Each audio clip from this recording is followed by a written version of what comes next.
Hello, नमस्कार. स्वागत आहे पुन्हा एका नवीन ब्लॉगमध्ये. तर कसे आहात तुम्ही? मस्त ना? मस्तच राहा. मी पण छान आहे. तर आज मी करत आहे हेअर कोम्बिंग. तर पूर्ण बघा, व्हिडिओ खूप छान झाला आहे. नवीन कोणी असेल चॅनलवरती तर सबस्क्राईब करायला विसरू नका, लाईक करा व्हिडिओला. आणि आज बघा, मी गुंता काढायला मोठा दाताचा कंगवा घेतला आहे, कारण ह्या कंगव्याने पटकन गुंता निघते.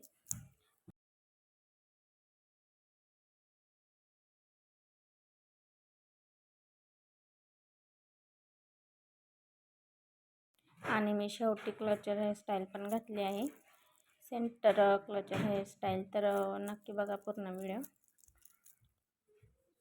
तर सर्वात आधी मी हळूवारपणे पूर्ण केसांची गुंता काढून घेते.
तर तुम्हाला आजचा हेअर कोम्बिंगचा व्हिडिओ कसा वाटला नक्की सांगा कमेंटमध्ये. भेटू पुन्हा एका नवीन ब्लॉगमध्ये. चला तर मग, बाय.